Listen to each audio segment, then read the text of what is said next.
Te hago una pregunta, Hernán.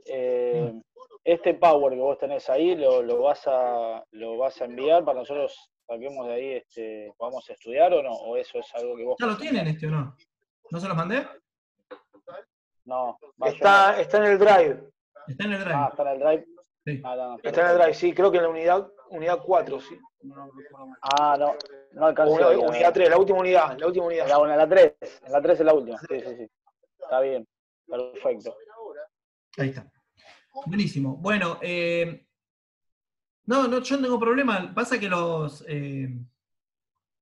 cuando hay material así de exposición, a veces no está completo, porque hay muchas cosas que se dicen que no están ahí, pero con las clases lo van a poder acompañar. Habíamos visto como tema fisiológico que desde lo que es la activación, hay una preactivación, una activación y después una contracción muscular. La fase de preactivación es la fase de cuando yo estoy por generar la caída, yo genero una actividad eléctrica, una actividad mioeléctrica, dice ahí, pero es la actividad que produce la tensión necesaria para que al momento de la caída mi organismo ya está preparado para saber desde qué lugar yo estoy cayendo. Yo les di el ejemplo en la clase pasada de no es lo mismo dejarse caer desde un escalón que dejarse caer desde una silla o que dejarse caer desde arriba de una mesa. Digo, uno se prepara distinto para esa caída y esa activación o esa tensión que se produce va a ser distinta en función de esa preactivación. Después hay una fase de activación, que es la fase 2, que esa fase de activación es la que de alguna manera podemos denominar como acumulación de energía. Porque es el momento donde se produce ese estiramiento y esa acumulación de energía necesaria para lo posterior, que es la fase 3, que es la contracción concéntrica, que es el acortamiento que se produce para poder generar mayor impulso. ¿Qué rasgo así como importante nos daba la pliometría? Y era bueno que se podía generar mayor tensión tras una acumulación de energía elástica que si la genero desde una posición estática. ¿Sí? Si yo estoy parado y salto, si yo estoy parado en el lugar y salto sin generar un contramovimiento, es decir, desde una posición estática, mi salto va a tener una altura determinada. Si yo genero un contramovimiento, es decir, genero un movimiento de acumulación elástica para saltar, seguramente voy a tener mayor capacidad de saltabilidad.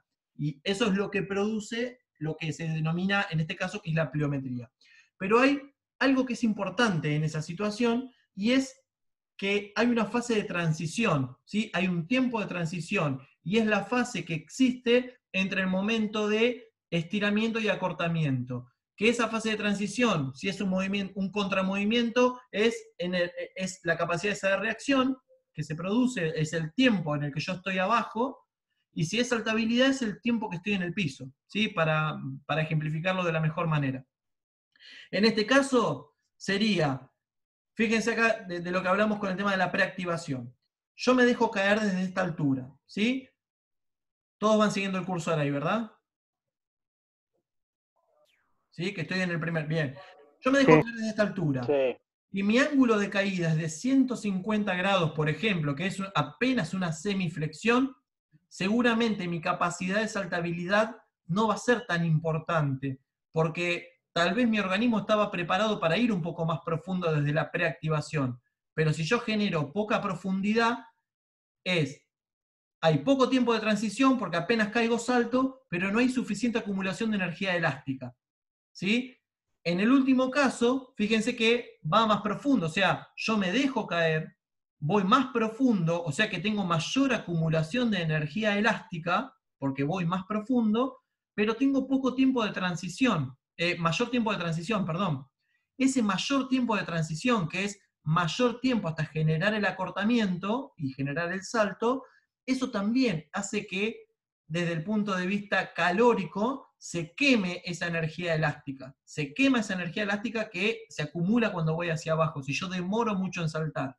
Por eso siempre lo que se pide, que normalmente se produce cercano a los 90 grados al ángulo recto, y obviamente dependiendo de la altura de caída, es esto, es el tiempo adecuado de transición en función también de la flexión que se realiza. ¿Sí? O sea que es importante estar poco tiempo de contacto en el suelo, pero también es importante que esa energía que se acumula en la caída también sea de un determinado modo para que no se queme y que no se quede corta como en este caso, que la acumulación de energía acá es poca y la acumulación de energía acá es demasiado extensa. Entonces se busca un punto medio en la relación entre acumulación elástica y tiempo de transición. ¿Sí?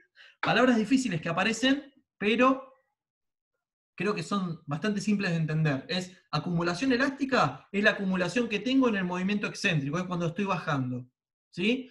El tiempo de transición es el tiempo que tardo de esa flexión que estoy realizando hasta que genero el salto. ¿Sí? Ese tiempo de transición que estoy ahí entre medio de los dos tipos de contracción se llama tiempo de transición. Y una vez entendido esto, vamos a pasar a los métodos de entrenamiento.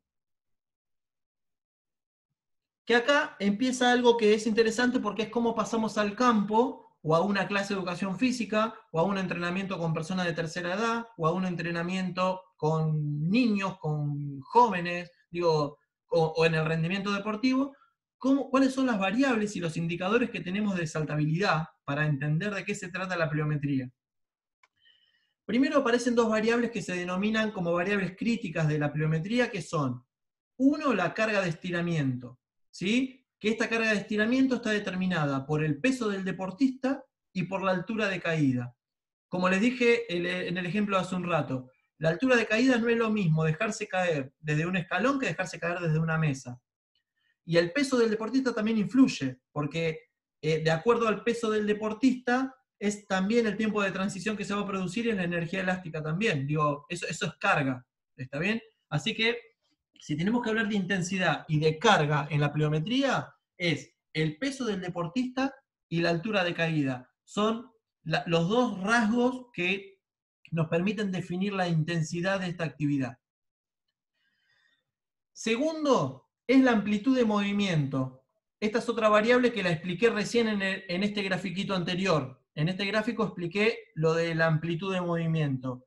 ¿Qué dijimos con la amplitud de movimiento? Un sarcómero muy elongado tiene una respuesta débil. ¿Y cuándo hay un sarcómero muy elongado?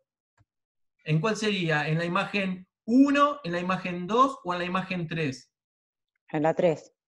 Bien, sarcómero elongado, el más elongado es en la imagen número 3. Excelente.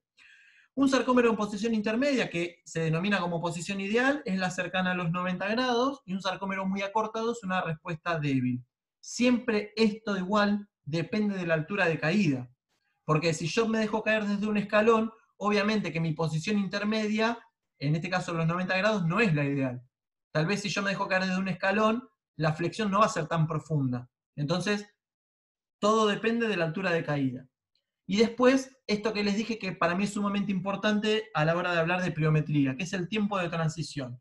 Es el pasaje, como lo dice ahí, entre la carga excéntrica y la concéntrica. ¿Sí? Que en el ejemplo de antes les dije, flexionás, es el tiempo que tardás en volver a generar el acortamiento, por lo tanto la otra contracción.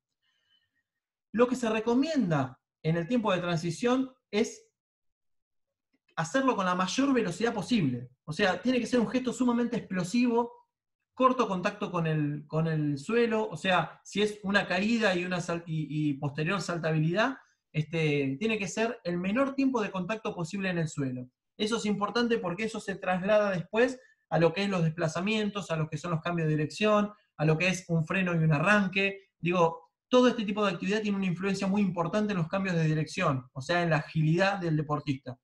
Lo vamos a ver cuando veamos agilidad. Pero sí como para ir interviniendo en ese tipo de cuestiones. Ahora bien,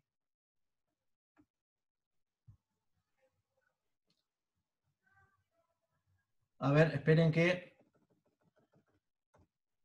La progresión. Primero, rasgos a tener en cuenta. Edad y desarrollo físico del deportista.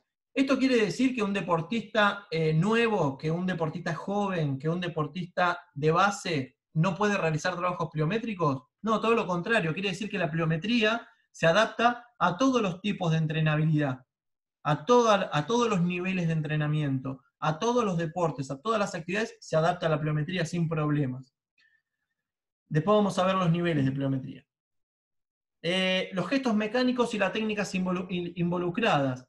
Quiere decir que si yo el entrenamiento pliométrico lo adapto lo mayor posible a la especificidad de la actividad que se está realizando, tiene mayor impacto. Pero eso tiene que ver con algo que vimos en la clase anterior, que tiene que ver con la activación. No, con la clase anterior no, con la anterior.